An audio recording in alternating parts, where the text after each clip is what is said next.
Okay, so it's day 2 of the Master Your Message Challenge, and this is the homework for today, is to outline what my life mastery story would look like. I mean, nobody fixes everything at once, but if a part of life that we have mastered, if we can tell people about that part, then we can get paid to help them create that transformation in their lives. So, in thinking about what that might be for me, the first part would be my miserable mess. I hated my job, I was unfulfilled, and I was unsure of my calling. It was very important to me that I be in the will of God. And it was important for me to feel like He was pleased with what I was doing with my life. So I was in this state of despair and just hated my job, totally unfulfilled and unsure of my calling. Then something happened and my mindset got a complete makeover when I was doing drop shipping.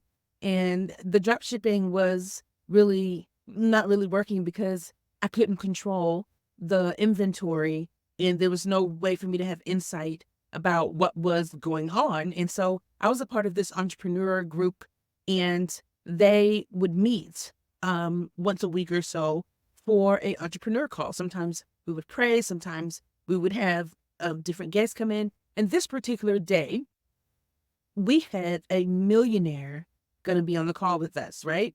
And this guy got on there was talking about making money, dropping Bible verses. I mean, he was a millionaire quoting scripture.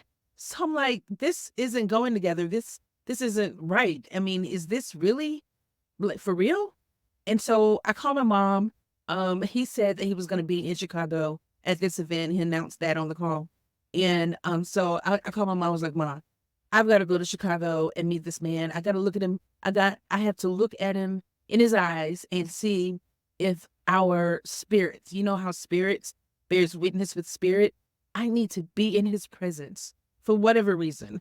I need to be in his presence and make sure that what he's doing is right because it just sounds all wrong. The event that he was going to be speaking at was completely sold out. So I had no room.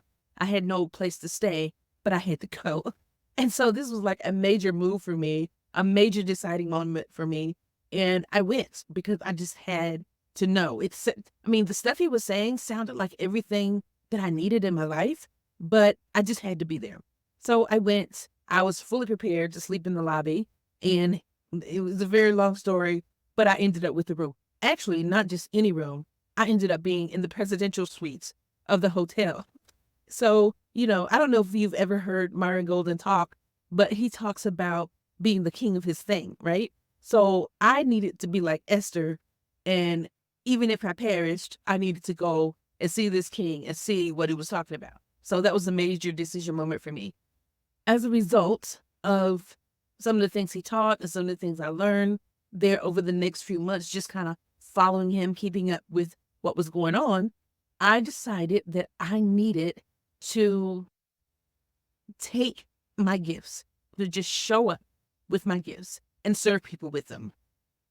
Not really thinking about the money, but just be in the calling that I believe and serve people with that calling and just show up and do a great job for them. Make money, of course, when you can. But the whole idea was to hone your skills, get better and better at what my skill set is, serve people with that.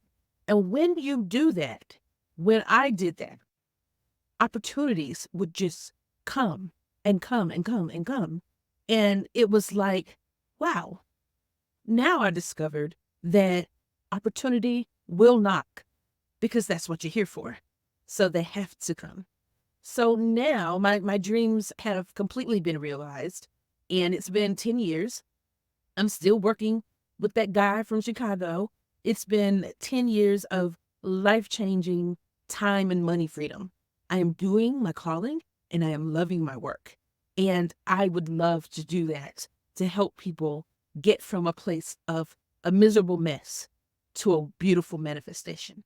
So that's kind of the beginning of my life mastery story, my signature story, my message to people. When you are miserable, you have to keep searching. You cannot stop. You got to keep going because what you desire, you can have.